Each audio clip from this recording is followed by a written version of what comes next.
जय बोलो वीर तेजाजी महाराज की। भरतपुर, धौलपुर और डीग के जाट समाज को आरक्षण देने की मांग को लेकर 22 जून को भरतपुर में होने वाली हुंकार सभा को लेकर तैयारी अंतिम दौर में चल रही है।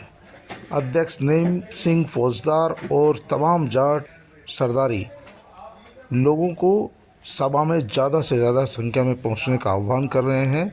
तो वहीं आरएलपी सांसद हनुमान बेनीवाल भी अपने सैकड़ों समर्थकों के साथ भरतपुर पहुंचेंगे।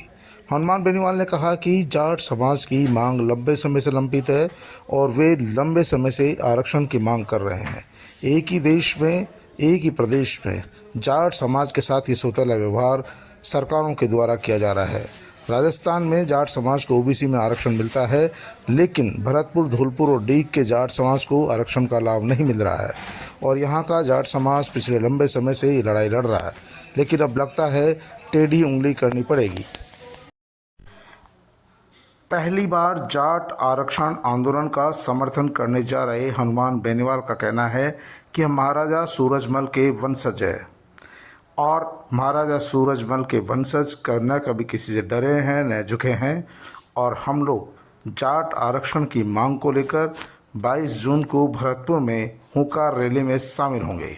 सरकार और प्रशासन को तैयार रहना चाहिए, क्योंकि लंबे समय से जाट समाज आरक्षण की लड़ाई लड़ रहा है, लेकिन सरकार ने हमेशा से धोखा किया है, लेकिन इस बार हम मानने वाले नहीं हैं।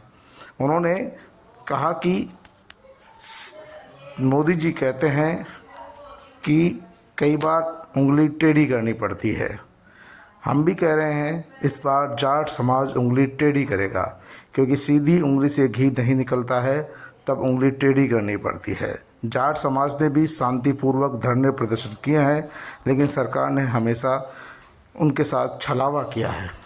लेकिन अब वक्त आ गया है कि जाट समाज के युवाओं के साथ धोखाधड़ी नहीं हो, इसीलिए पूरे राजस्थान का जाट समाज इस मुद्दे पर भरतपुर, धौलपुर और डीग के जाट समाज के साथ है और हम लोग मिलकर इस लड़ाई को लड़ेंगे। सरकार को हमारी मांगों को मानना ही होगा और यहाँ के जाट समाज को भी आरक्षण देना ही होगा। आपको बता दें कि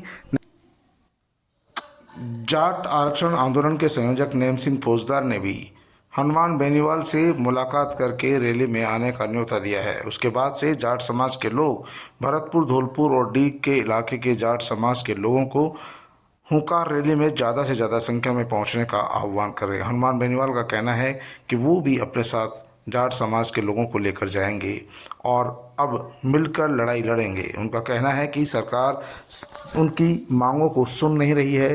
लंबे समय से जाट समाज आरक्षण की लड़ाई लड़ रहा है, लेकिन उसके बावजूद सरकार ने अभी तक कोई कार्रवाई नहीं की है। दूसरी ओर जाट समाज की चिट्ठी राज्य सरकार ने केंद्र सरकार को भेजी हुई है, लेकिन पिछले कई सालों से चिट्ठी पर अभी तक केंद्र सरकार ने कोई एक्शन नहीं लिया है। ऐसी स्थिति में यदि हनुमान बेनीवाल वहाँ पहुँचते हैं और आंदोलन उग्र होता है तो सरकार पर दबाव पड़ेगा, राजस्थान सरकार पर भी दबाव पड़ेगा और केंद्र सरकार पर भी दबाव पड़ेगा। यदि केंद्र और राजस्थान सरकार पर दबाव पड़ेगा तो इसके फलस्वरूप जाट समाज को आरक्षण का लाभ मिल सकता है, क्योंकि इसमें कोई संवैधानिक रोड़ा नहीं है। क्योंकि जब जाट समाज को पूरे देश भर में ओबीसी का दर्जा प्राप्त है, तो आखिरकार भरतपुर, धौलपुर और डीग के जाट समाज का इसमें दोष क्यों है? बताया जा रहा है कि तब तत्कालीन ओबीसी रिपोर्ट में जाट समाज को राज परिवार का बताकर आरक्षण से दूर कर दिया गया था, लेकिन राज परिवार का तो एक परिवार हो सकता है, उसके सदस्य हो सकते हैं, उनको आप पूरी जाट बिरादरी को ओबीसी आरक्षण से बाहर रखने का क्या मतलब है? यही कारण है कि अब 22 जून को होने वाली हुंकार रैली को लेकर प्रशासन चिंता में है और प्रशासन ने भी सुरक्षा के पुख्ता इंतजाम किए हैं। कई जिलों की पुलिस को बुलाया गया है और प्रशासन ने जाट समाज से शांतिपूर्वक आंदोलन करने का आह्वान किया है।